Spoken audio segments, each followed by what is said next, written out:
And cannabis does not have any accepted medical use. Cannabis is not medicine. And the most basic reason is, the most obvious of all, we don't smoke medicine. But cannabis is not medicine. It is a recreational intoxicant. The disease that it treats is called not being high. Unfortunately, it turns out that cannabis and THC, particularly when they're consumed daily and in high doses, have serious health risks of their own, particularly for heart attacks and strokes, which are the leading cause of death in the United States. Heavy THC consumption seems to rewire the brains of some users to make them more nauseous when they use. This is a very powerful compound that we don't really understand that well.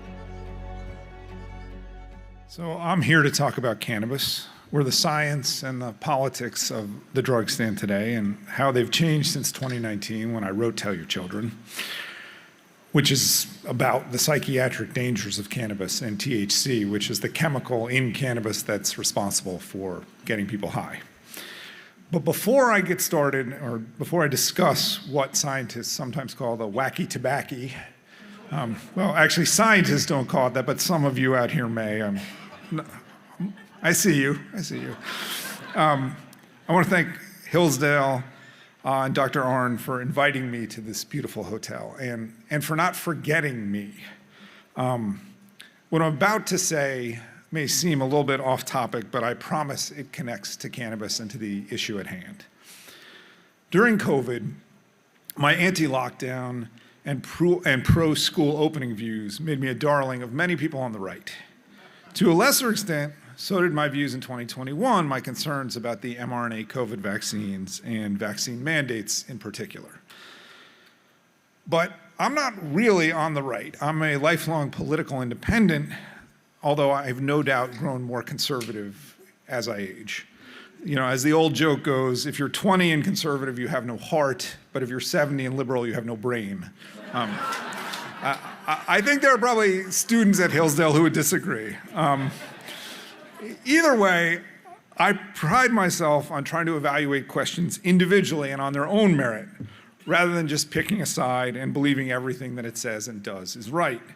Just because Hunter Biden is a truly world-class sleazebag does not mean the Trump family should be trying to make hundreds of millions of dollars on a private Trump-branded cryptocurrency, much less offer a chance to meet Donald Trump as a way to pump it up. So I've always considered myself not an ideologue, but a journalist first and foremost. A journalist who has an edge and a point of view, but who tries to follow the facts where they lead. I was that kind of journalist when I worked for the New York Times. I was that kind of journalist when I wrote Tell Your Children. I was that kind of journalist during COVID, and I am hopefully still that kind of journalist today. And I was actually very proud to have the chance for that Pulliam Fellowship and to spend a week as a journalist, being a journalist in residence at Hillsdale's campus in Michigan in 2021. That was a time when my views about the mRNA COVID shots were so toxic that even Twitter, which had once called itself the free speech wing of the free speech party, had banned me. But Hillsdale stood by me. And really, so 5 years later, liberals and conservatives have forgotten COVID and the mRNAs and the vaccine mandates. I think this is understandable but regrettable. A lot of people, even some people on the right, would rather forget their cowardice. They'd rather forget how quickly they sacrificed schools and parks and civil liberties for themselves and their children for fears that ultimately proved overblown. And the restrictions are gone, it's been years, there's nothing really to argue about anymore. The epidemic did so little lasting damage, it's easy to pretend the panic did not happen either. And so that 2021 coalition that, on the right, that was sort of civil liberties focused, anti-lockdown, anti-vaccine mandate, that's vanished.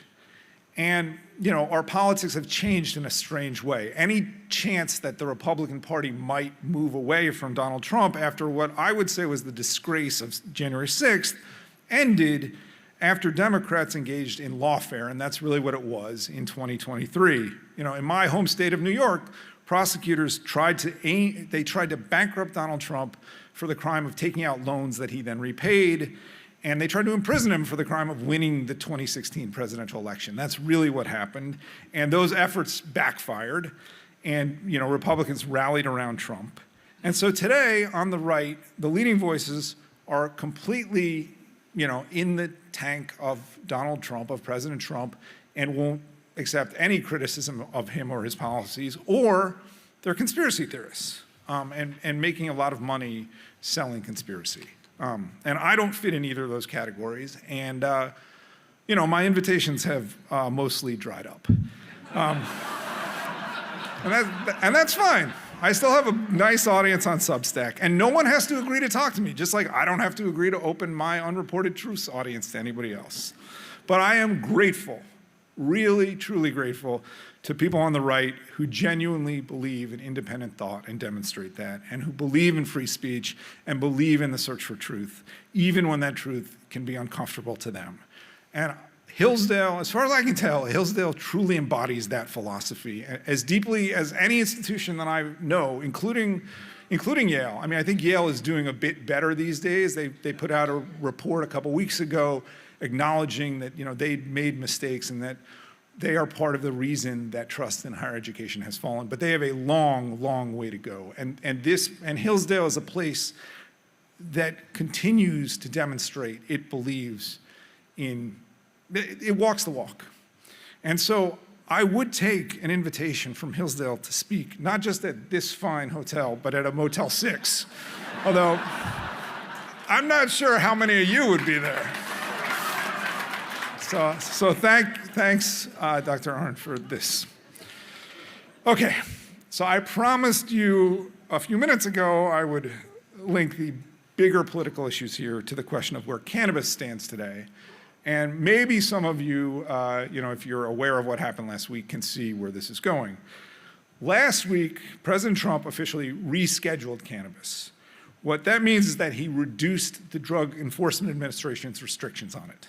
Technically, he moved cannabis from Schedule 1, the most restrictive category the DEA has, to Schedule 3. Schedule 1 is for drugs that have no approved medical uses. The lower schedules from 2 on down, it's 2 through 5, are for drugs that do have medical uses but carry risks. So 3 is medically approved, drugs with medical uses but have a moderate to low risk of dependence and abuse and physical harm. At the moment, this order only applies to cannabis that is consumed medically rather than recreationally, but the White House does plan to reschedule recreational cannabis too. It's already announced that there will be DEA hearings to do so starting in June. I think this decision is wrong for many reasons. Cannabis advocates frequently object that cannabis should not be a Schedule I drug. After all, cannabis is not nearly as dangerous or addictive as Schedule I drugs like heroin or PCP or LSD. And they're right about that. I don't think anybody would argue that cannabis is as addictive or as dangerous as heroin. But the scheduling isn't just about a drug's dangers. It's about whether or not a drug has any accepted medical use. And cannabis does not have any accepted medical use. Cannabis is not medicine. And the most basic reason is, the most obvious of all, we don't smoke medicine. So I want to step back for a second and explain broadly what medicines are and why it's so important to understand this in this discussion. Medical drugs are chemical compounds or biological proteins given in doses that can be measured and tested for their ability to produce specific biological effects and treat specific diseases or conditions. So your doctor tells you and prescribes, take 10 milligrams of Lipitor, atorvastatin, and that will help lower your cholesterol and reduce your risk of heart attack. If you have cancer, you might be told to come to a clinic and have an infusion of Keytruda, which is a monoclonal antibody that helps your immune system fight cancer and thus reduces the risk you will die from cancer. Or if you have surgery, you may wake up and be given fentanyl to help control your post-surgical pain, which would otherwise be intolerable and potentially put you in shock and kill you. That's why fentanyl, even though it's much more harmful than marijuana, is a Schedule II drug, not a Schedule I drug. Fentanyl has an accepted medical use, and it's been tested for that use. Researching, developing, and testing medical drugs is complex and expensive. but it tells us how well they work and how they work and why they work. Then physicians can prescribe them with confidence. That's how we make medication, and that's a crucial part of making medicine. So one can pretend that this process isn't what it is or that there are shortcuts around it, but there are no shortcuts. And holistic medicine or Eastern medicine, they sound nice, and sometimes, taking Chinese herbs makes people feel better. But that's usually because diseases, even fatal diseases, progress in stops and starts. It's also because the placebo effect, the effect that you have, that your mind helps make you feel better and helps fight disease, even if all you've been given is a sugar pill or an injection of water, is very powerful. That's why we test drugs against placebo. Making drugs that work better than placebo is incredibly difficult, okay? If Eastern medicine worked, if it actually worked, the Chinese wouldn't have spent the last 30 years stealing all our science and spending trillions of dollars to recreate our biomedical complex. So I'm harping on this because I think everyone needs to understand cannabis is not a medicinal drug. It's not a medicine. Again, just go back to the simplest explanation. We don't light medicines on fire and smoke them. So even though smoked cannabis flower isn't a medicine, it's theoretically possible that THC, and THC again is the compound in cannabis that's responsible for its high. It's the compound that binds to receptors in the brain and makes you think that, that Led Zeppelin album from 1977 is the best thing ever. It's possible that THC and the other individual chemical compounds in cannabis have medical use and can be tested and proved to be medicines. Unfortunately, over the last 30 years, scientists and drug companies have tried this. They've tested THC over and over for every imaginable illness and condition. But when it's subject to this kind of rigorous testing, THC has almost always failed to demonstrate its medical value. So I'm going to give you the complete list of FDA-approved uses for chemicals that are derived from the cannabis plant. It's the same now as it was in 2019 when I wrote Tell Your Children. THC is approved for nausea associated with cancer. CBD, the chemical, it's the other main chemical in the cannabis plant, it does not get users high. It's approved for the treatment of epileptic seizures in children. And then, well, actually, that's it. That's the whole list. 2 drugs, or two uses, one for THC, one for CBD. I'll say it one last time, and then we can talk about where the political or where the scientific landscape on the harms of cannabis is right now. But cannabis is not medicine. It is a recreational intoxicant. The disease that it treats is called not being high.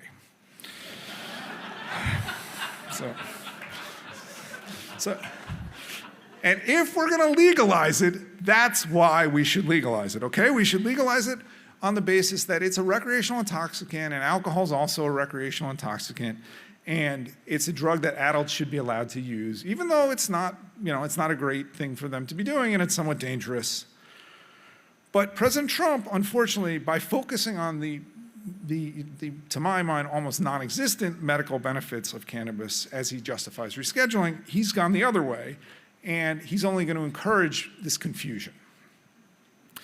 At the same time, rescheduling will pump the profits of an industry that has spent 2 years donating heavily to Trump and leading in his ear, whispering in his ear, and that again encourages the perception and the belief that this White House is at least as money hungry and beholden to donors as previous administrations were.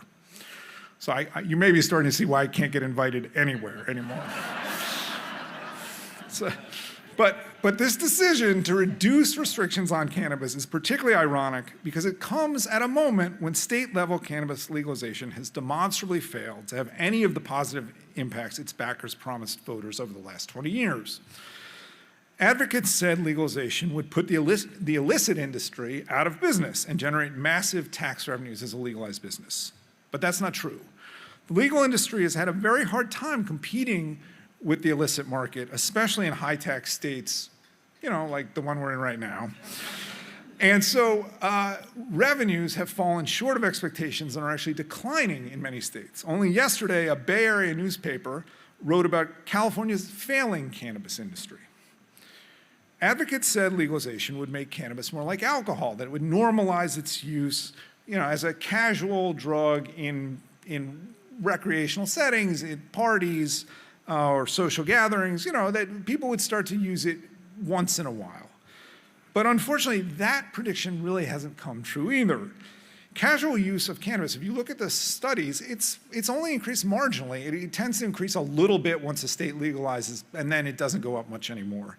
But what happens instead is that by lowering the price while increasing the potency and the availability of cannabis, as well as making it available in odorless and easy to use and conceal THC vapes, as well as THC-infused beverages, which in many states you can now buy at convenience stores and liquor stores, legalization has sharply increased consumption by people who already were using the drug.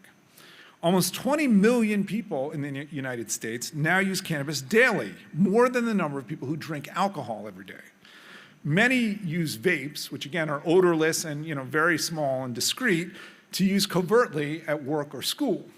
So instead of a large number of casual users, instead of the normalization of recreational use of cannabis, legalization has created a relatively small minority of very heavy users who are essentially addicts by any other name.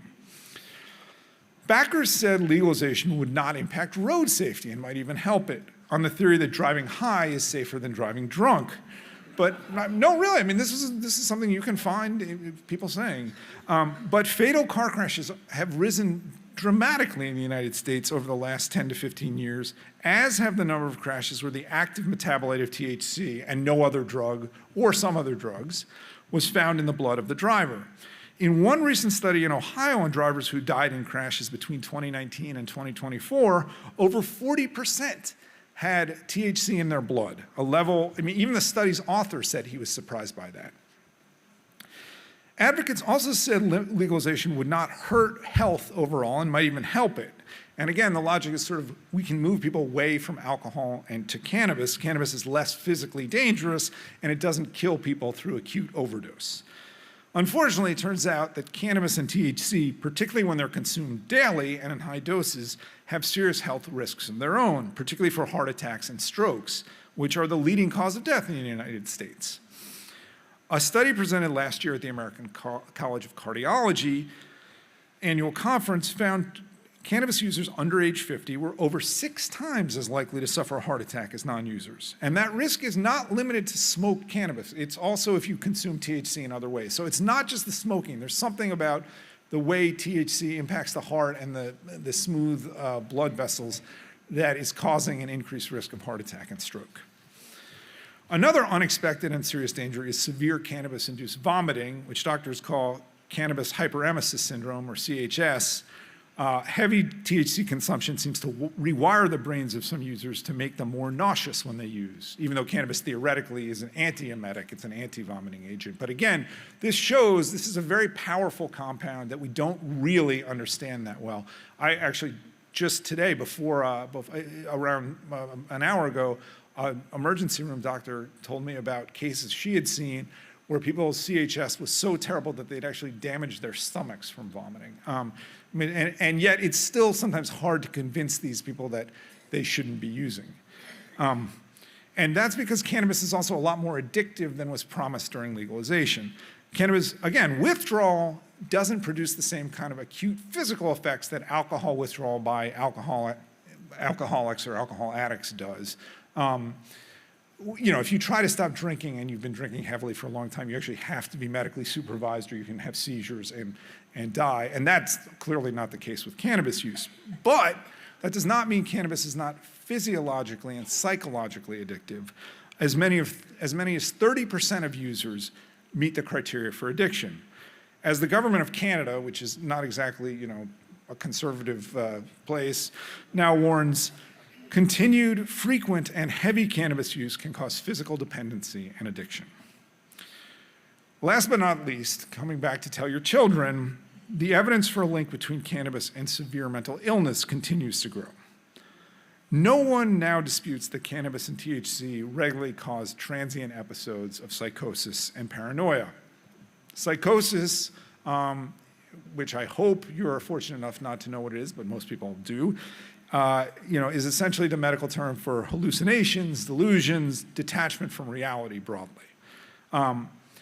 And really, in its current high-strength form, cannabis is basically a mild hallucinogen for many people who use it. But the problems go beyond transient, one-time episodes of paranoia or psychosis. Scientists are also finding and reporting new evidence that cannabis can not just worsen, but actually cause the lifelong psychotic disorder we call schizophrenia. Risks are particularly high for those who start in their early or mid-teens and use heavily. I made this connection in Tell Your Children, that's really what the book is about, in 2019, and I drew on scientific and epidemiological evidence from all over the world. That book infuriated the cannabis industry. They said I was alarmist, they said I had overstated the evidence, they said I just didn't know what I was talking about. Sometimes they said worse than that too. But I was really just telling the truth, and they didn't want to hear it because they knew that any link between cannabis and severe mental illness would hurt the momentum for legalization. Unfortunately, in the 7 years since Tell Your Children came out, the evidence has only strengthened. Two of the most disturbing studies are among the most recent. Both come from our neighbor to the north, the country I call America's hat, Canada. So Canada has fully legalized cannabis for recreational use in 2018, but really allowed widespread medical use since 2001. So they have a longer data sample than we do. They also have national health insurance and pretty good databases on this stuff. The first study came out just over a year ago. It was published by researchers who were looking at a massive healthcare database in Ontario, which is the most populous province in Canada. It includes Toronto. After examining health records of almost 14 million teens and adults, the researchers found schizophrenia that was associated with heavy cannabis use rose from under 4% of cases before Canada legalized cannabis to over 10% before legalization. And it was almost 20% among men aged 19 to 24, who are at the highest risk for developing schizophrenia. That's usually when it's diagnosed. The second study came out just 2 months ago. That covered over 12 million Canadians and showed that rates of psychotic disorders had risen 60% among Canadian teens and young adults between 1997 and 2023. They remain stable among older Canadians. So that is sort of exactly what you would expect to see if cannabis and possibly other drug use is driving this. Because what it suggests is that there's not been a big change in diagnosis, or there's not some other reason, because that would imply, if there were some non-drug, non-environmental reason for this, you would expect diagnoses to go up across the age range. But the fact that it's going up in the people who are most affected by drug use suggests that that is the most likely cause. It doesn't prove it, but it suggests it. I would say those two studies provide, and there are others too, provide powerful evidence that cannabis does indeed cause schizophrenia in some vulnerable people, and that its harmful effects can now be seen on a population-wide level. Fortunately, schizophrenia is relatively rare. Researchers generally estimate its baseline level to be about 1 person in 150 worldwide. So even if this, and most teens don't use cannabis, even in the United States or Canada, even now. So even if use results in a sharply increased risk, a relatively small number of young people are likely to suffer the consequences. But it is a real risk, and schizophrenia is a terrible disease. I would not wish it on my worst enemy. It's terrible for the sufferer, it's terrible for his or her family and friends, and it's terrible societally. It leads to episodes of random violence, not everyone who has schizophrenia, obviously, but it does provoke violence, which is the other part of Tell Your Children. And it's very expensive to treat, and most people who have it do not get married, they do not have families, they become essentially wards of their families and then the state. And we're fortunate it's so rare because it's not something that you want anyone to have, and it's not something that as a society we want to have to deal with more than it occurring naturally. So I think we should do what we can to try to discourage the use of substances that might cause schizophrenia. And to me, that risk alone is enough to keep cannabis illegal. I mean, you might disagree, But I would say what we should agree on is that if we're going to legalize, we should do so that on the basis cannabis is a recreational drug for adults, like alcohol. We shouldn't pretend it has medicinal value, and we definitely shouldn't pretend it has medicinal value for psychiatric conditions like anxiety and depression. It's often promoted by the industry for those conditions. And most of all, we should not pretend that it's appropriate for teenagers, or for pregnant women, by the way. It's a very bad drug for pregnant women, and there's some evidence that women who use it in pregnancy, their children are more likely to develop psychotic disorders down the road. That's still developing, but there is evidence of that. So I think we've gone about this in the worst possible way. And in fact, many states have set the age for medicinal marijuana at 18, whereas recreational is 21. So that's explicitly encouraging the use by the most vulnerable people at a younger age. 2 months ago, the New York Times, my old employer, published an editorial headlined, "It's time for America to admit that it has a marijuana problem."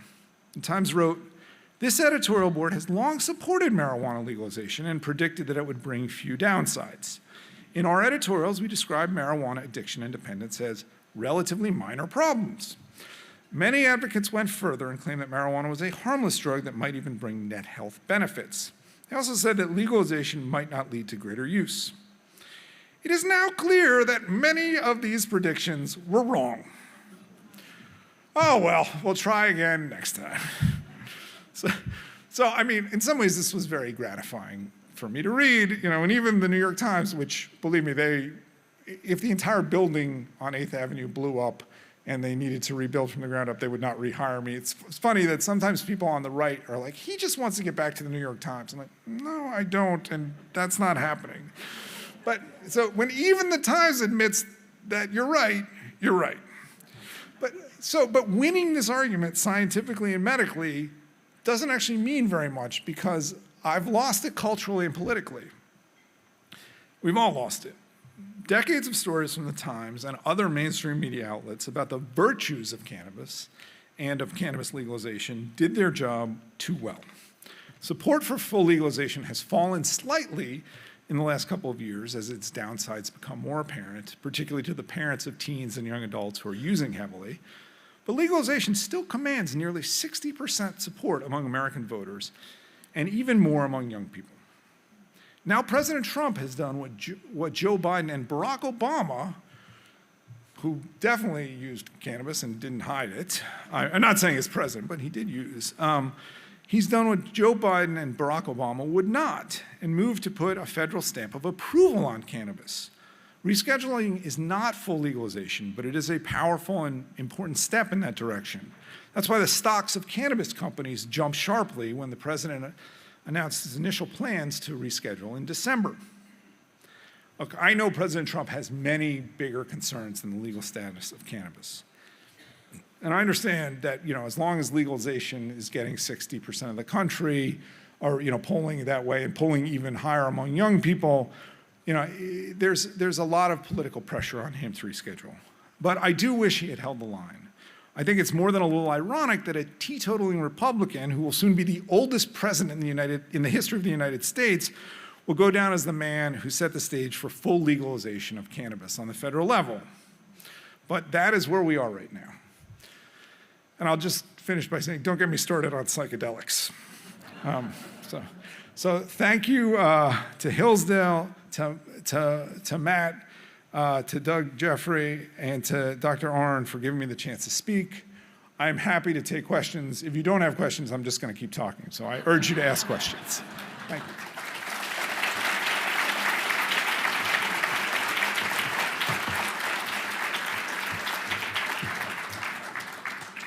Thank you, Dr. Berenson. We now have time for questions. If you have a question, please raise your hand and wait for a microphone to be brought to you.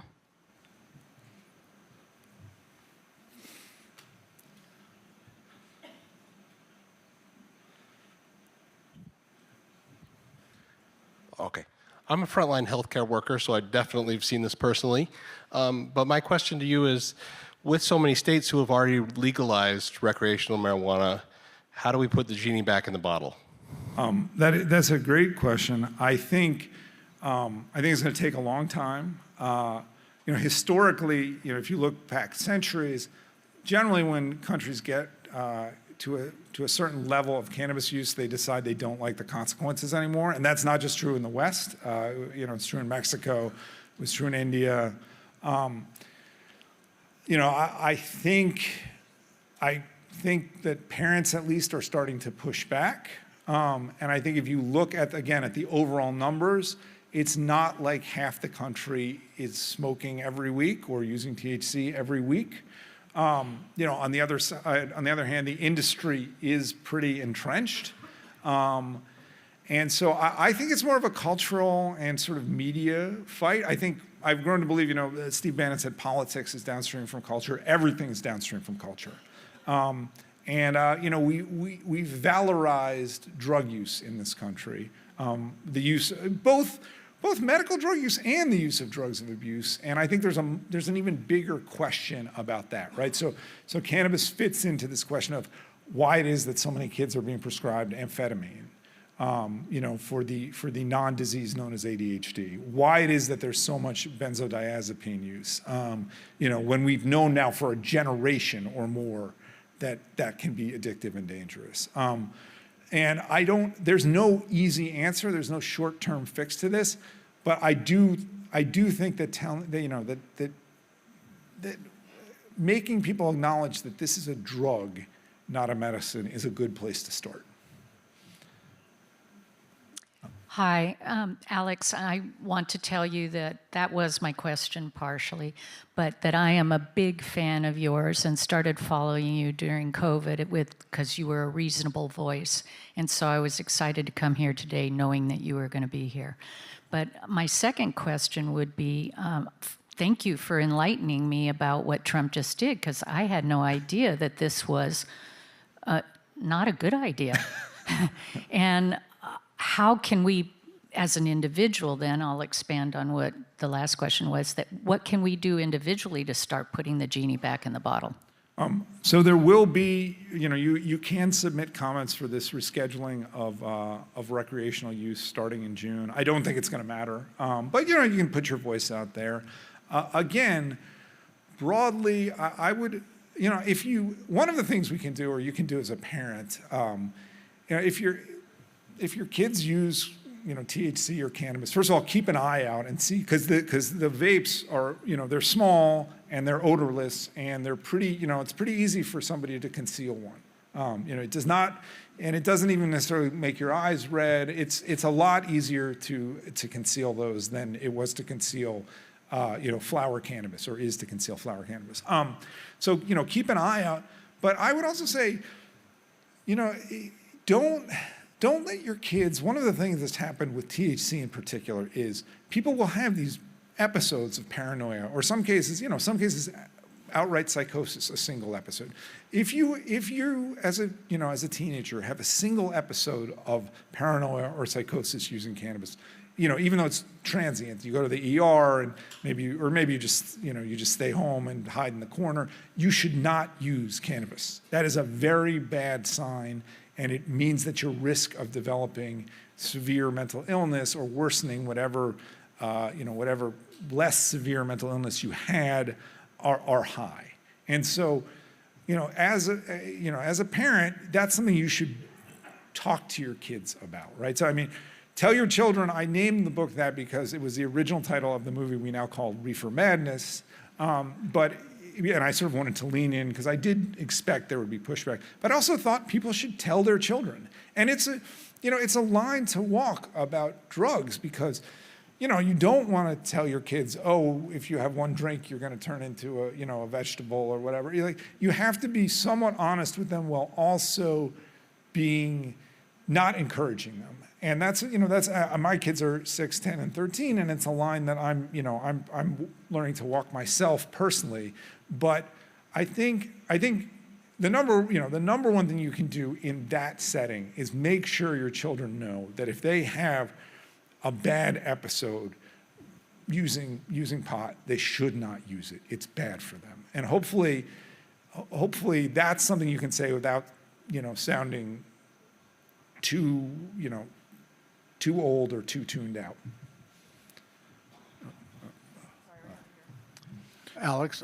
Thank you very much. I want to thank you for a voice. I'm a physician in California, and we went through some of the challenges that you described. And I was a voice against vaccination, but I'm not sure, do you want to branch into that subject today? I mean, I'll say three things quickly. I think the mRNA vaccines are a terrible bet. I think they're a terrible modality. My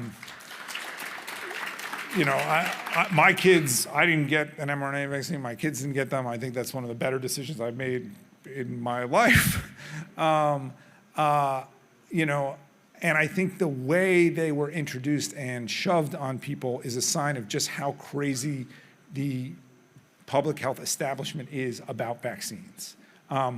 Two, I am now completely against any kind of vaccine mandate for any healthy adults, okay? And three, for kids, it's more complicated because kids, if a lot of children go to public school, we mandate schooling, not necessarily public schooling, but we mandate schooling, and some of those kids may have an incomplete reaction to vaccines. I'm talking about vaccines like the measles vaccine. And so if we want to protect those kids, it basically means we have to encourage or mandate vaccines like the measles vaccine for healthy kids. And I understand that is a very complicated debate, and I'm certainly less certain than I used to be about mandating childhood vaccines. But I think when you look at the overall risk benefit of the older vaccines like the measles vaccine, the risks still generally outweigh the benefit. And so on a population basis, I'm okay with mandating those for kids. But I understand that's a very complicated discussion. The mRNAs are not complicated. That was a bad idea, and mandating those, and California Governor Newsom back in the day said he was going to, something he probably wishes we would all forget, which means we definitely should remember, said that he was going to mandate the COVID vaccines for children. They're still being given, yeah. This schedule for children 6 months and older Yes. in the United States. Yes, I mean, as a practical matter, very few kids are getting these, or very few adults are getting them either. But yes, they're still on the schedule. At 6 months. At 6 months, yeah, which is ridiculous. I agree. Yep. One thing I'd like to know your thoughts on is the possibility or the likelihood that marijuana is, in fact, a gateway drug. I did my postgraduate training in San Francisco in general surgery starting in 1971. San Francisco was the drug capital of the world at that time, as you probably remember, or some of you here. In any case, we saw every drug misused that you could imagine. And when we weren't involved directly in treating drug overdoses, but we ended up treating patients with surgical problems that had access and had used drugs and in fact had a significant amount in their system, anywhere from cocaine, heroin, LSD, you name it. And we asked them often, not every time, but we asked them, how did you get into this medication or this drug? And almost universally they said, well, I started out on marijuana and it just didn't give me enough of a pop anymore, so I really wanted something more exciting, et cetera, et cetera. And this is an impressionable age group from 18 to 30. And this is how they got started. So you haven't addressed that, but I wonder what your thoughts are on that. Yeah, it's 100%. Let me give you one last comment. My wife, when I was training there, she gave birth to our first son, and we went to Lamaze classes, which in those days were very popular to teach somebody how to deal with the pre-delivery pain. And we were in a class of a bunch of other people, some medical, some not. And almost everybody in the room was smoking marijuana. Yep. We were not. But the point is, they all said, "Oh, we don't want drugs when I deliver. Maybe we want to stay away from all these drugs." Well, hell, they were using one of the most potent drugs around, and the lack of insight is just unbelievable. But anyway. Well, I do want to write a book about the American attitude towards drugs, but my joke is everyone hates the drugs. Everyone hates drugs except for the drugs that they use. Those drugs they like. Really, it's everything from Adderall to steroids, which definitely have mood altering and enhancing effects, to cannabis, to alcohol. I mean, we all make exceptions. To coffee, I love coffee. And we all make exceptions. But so to go back to your question, yes, cannabis is a gateway drug. It's a gateway drug biologically. And by the way, when I say this with this kind of certainty, it means that I have seen good studies to back this up. The best study, I think, remains a study of twins, where one twin started using cannabis and the other didn't, and the twin who started using had higher rates of other drug use later on. And twin studies naturally correct for genetics and for the home environment, identical twin studies. So there's very good evidence. There's other evidence too. But it's clear culturally, it's biologically clear, and most of all, drug use leads to drug use, okay? And this is, to me, one of the most pernicious things about Adderall, is that when you give a 10-year-old, when you say you can't behave yourself, or we're going to give you this pill and you're going to be better, you're going to feel better, and people feel better when they start taking amphetamines. That's a stimulant. People feel better when they take stimulants. So when you tell a 10-year-old that this is how you regulate your mood and improve your day, when 5 years later somebody comes up to that kid at a party and says, here's some OxyContin, this is going to improve your day, their response is going to be, okay, let's do it. Like that's what a culture of drug taking promotes, and it's true of cannabis too. So yeah, you don't have to convince me. I am convinced that cannabis is a gateway drug. Yes. Hi. What's your opinion on the creams and the lotions that have CBD and or THC? The CBD is a wonderful placebo. If it makes you feel better, great. THC creams, depending on whether they get through, your dermal layer and actually into your blood, those may get you high. But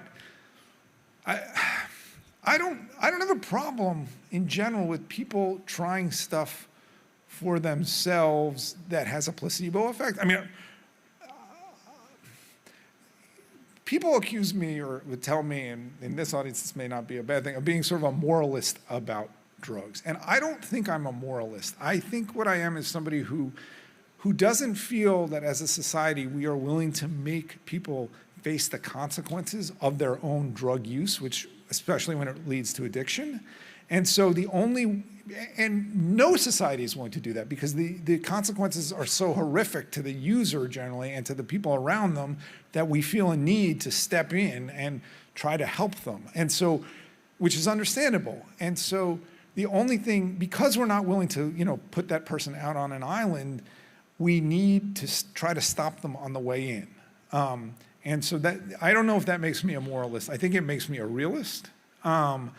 But it's not necessarily a popular position.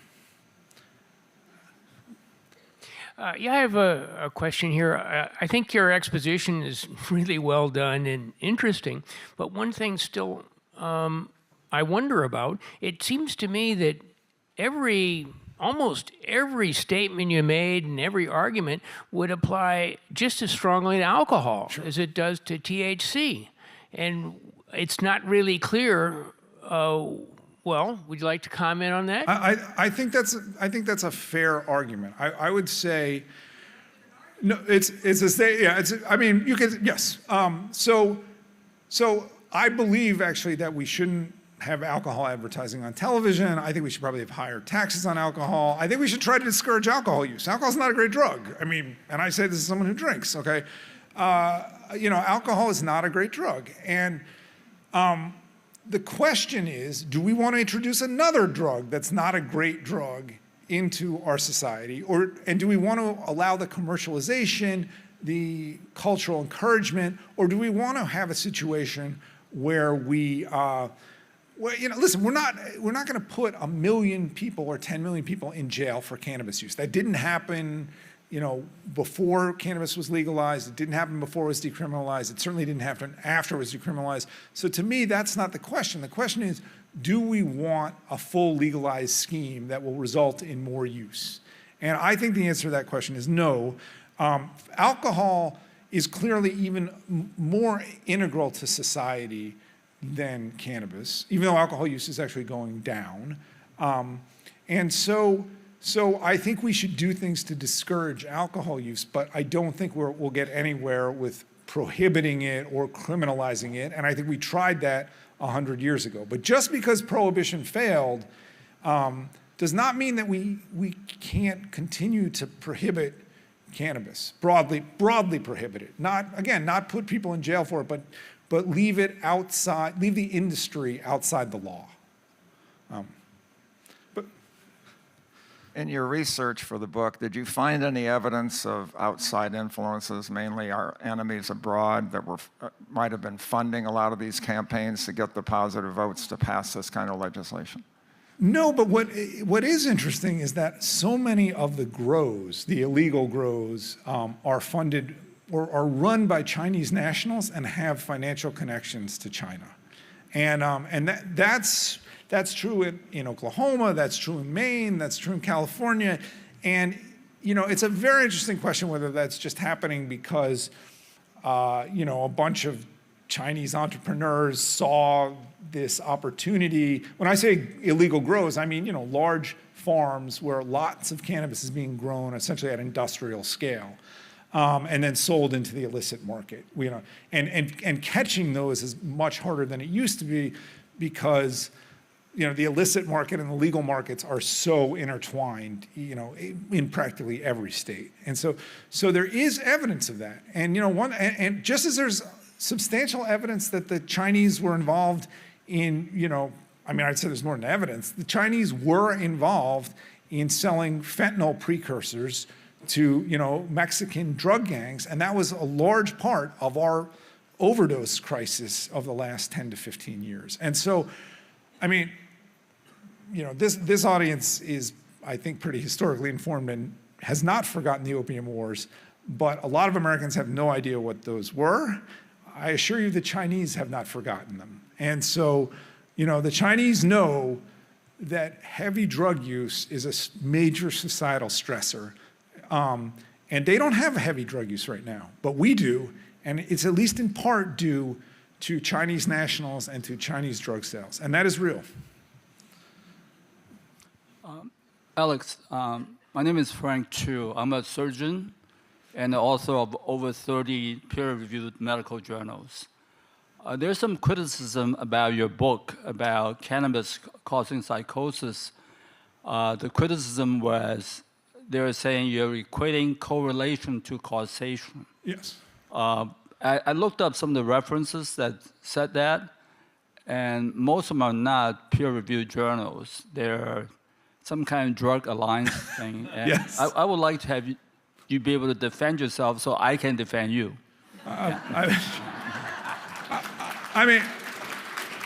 So when the hardcover of Tell Your Children came out, it did not have a list of references, and that was a big mistake because people say, "Oh, there's not even any references in here." So in the paperback, there's a list of the 250 references that I drew on for the book. It's ironic that this charge is made because I think at one point in the book I say explicitly something like, people have always said that you can't separate correlation from causation here, but that's not true, and here are the studies that separate correlation from causation, right? So you can look at the twin studies, or you can look at studies that are longitudinal and long, where you ask people early on if they're having any psychotic-like symptoms, and even when you correct for the fact that some people were, some people were not, when you look at the group of people who are not, if those people go on to use cannabis, then they're more likely to develop psychosis.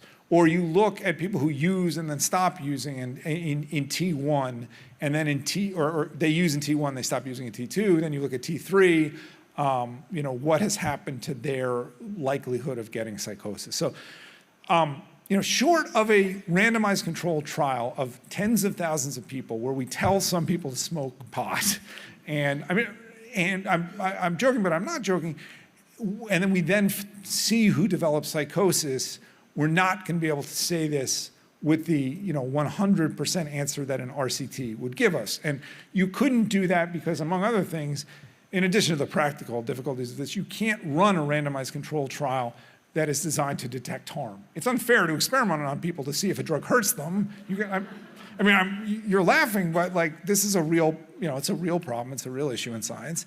And so we have to look at all these other factors. One thing people don't know is that there's never been a randomized controlled trial that proves that tobacco causes lung cancer, right? It's just because the epidemiological data is so powerful and because there's a plausible mechanism of action and there's a dose-response relationship, we all agree correctly that tobacco causes lung cancer.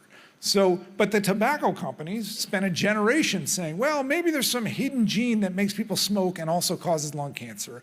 Or are you really sure that you have the data right? You're asking people to remember when they smoked cigarettes 40 years ago. And so when there's economic and legal or political interests, science gets very complicated, as I think anybody who didn't know that before 2020 knows it now. And so, I would say, like, if you're serious, I'll send you a list of the studies and you can judge them yourself. But when I say that this is something that serious scientists have been looking at for 25 years, it's true.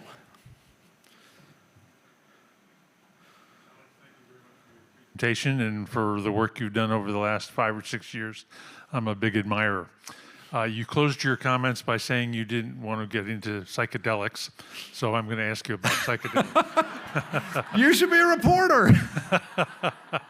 There's been a lot in the press recently about, I don't know if it's anecdotal or studies, about use with veterans with PTSD and psychedelics, and I'm interested in your perspective on that. Sure. Psychedelics, the placebo problem is almost impossible because if you give somebody a psychedelic, they're pretty sure they're on a trip, and if you give them a placebo, they're not. Although sometimes there are sometimes cases where you give people a placebo and they're so primed to be ready to go on the trip that they go all by themselves. It actually happens. But look, I don't find I sort of was joking. I don't think psychedelics are the same class of issue as cannabis because most people don't use psychedelics very much, and if they do, they're probably pretty far along on their drug journey at that point. Whereas cannabis is something that like a lot of young people will try pretty quickly, and so to some extent it's off to one side. But my broader concern is this: this is just exactly the playbook we saw with cannabis, right? Which is we're going to promote this as medicine, and even though a lot of people are just going to take it recreationally, and so with psychedelics, you're really promoting a short-term hallucination, right? That's what the drug does. And so at a time when, the Trump administration is trying to say, look, the way we have all these homeless mentally ill people on the streets, we need to really push back on this. We've allowed this sort of toxic brew of drug abuse and mental illness and homelessness and petty theft to, ruin parts of some cities.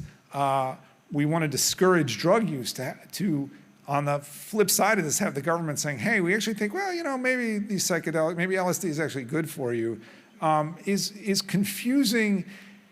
And I think there are researchers out there who are serious about doing well-constructed trials and really trying to get answers.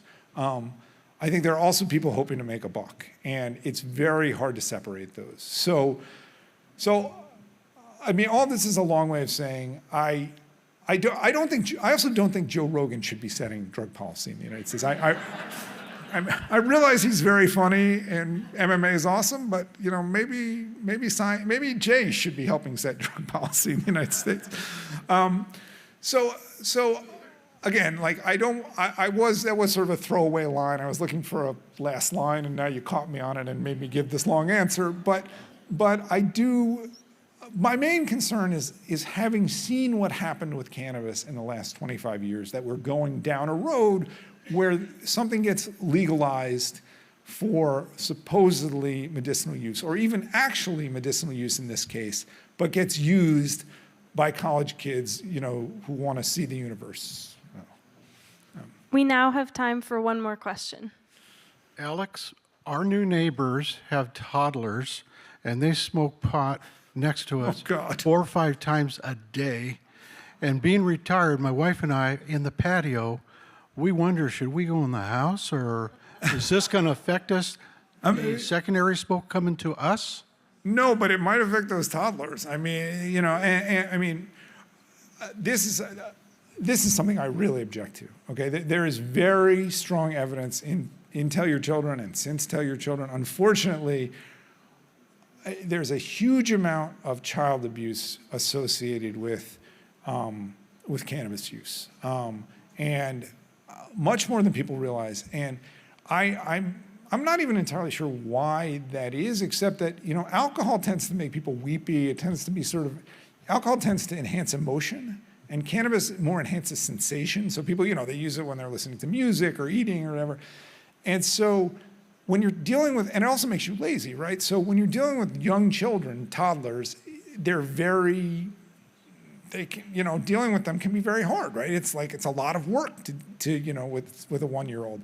And a drug that makes you lazy while simultaneously blunting your emotional connection to your child is a bad drug when you're taking care of children. And I can just tell you, I have read far, far too many cases of really severe child abuse where the only drug that the parents were using was cannabis. And so I don't like hearing that about those toddlers. You'll be fine, but keep an eye on those kids. So Please thank you very much.